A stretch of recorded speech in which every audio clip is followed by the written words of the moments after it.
He picked up the rifle, and the bullet struck the man's palm with pinpoint accuracy. Shockingly, in the future timeline, that hand rapidly decayed and disintegrated, disappear within moments. This all began when John accidentally made radio contact with his father, Frank, who had been deceased for 30 years. With John's warning, Frank managed to avoid a deadly fire. However, his wife, Julia, fell victim to a mysterious murderer. To save their mother, father and son embarked on a cross-temporal manhunt. But Frank was framed and imprisoned, and the real killer turned out to be a cop. As the murderer prepared to strike Frank in his cell, a colleague burst in, disrupting his plan. Realizing he couldn't wait for death, Frank began plotting his escape. He dismantled 2 wires, stripped the insulation from one, tied one end to the bars and the other to the doorknob. Then, he spilled coffee all over the floor and, holding the other wire, moved toward the electrical panel. With everything set, he returned to his spot and waited. When the murderer pushed the door open again and slipped on the coffee, Frank smiled and dropped the wire to the ground. The current instantly knocked the guy out. Seizing the chaos, Frank quickly grabbed the murderer's lighter and wallet, finding his address inside. Next, he took out insect spray,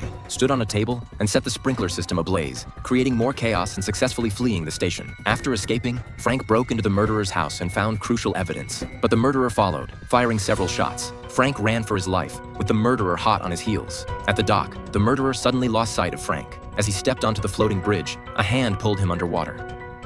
Leveraging his firefighter background, Frank subdued him underwater. Back home, Frank excitedly recounted his experience to his son, but John sensed something was off. Julia was still missing, and his memories hadn't changed. Clearly, the story wasn't over. John was suddenly attacked by a murderer from the future.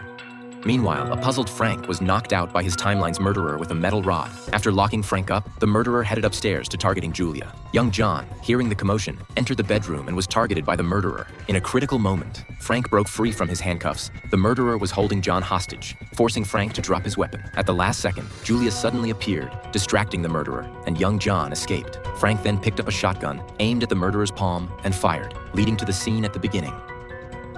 As history reshaped itself, the room's furnishings changed. The relentless murderer tried to raise his gun again but was fatally shot by the shotgun. John awoke to find his elderly father standing behind him. Together, they had altered the past, saving their mother's life and convincing Frank to quit smoking, avoiding a fate of lung cancer. In the end, the family gathered at a baseball field, embracing each other, welcoming a new life of happiness and togetherness. Sorry, due to certain reasons, we can only introduce the third part of the movie up to this point. If you want to see the rest, please go to the homepage or search for the movie title, Frequency.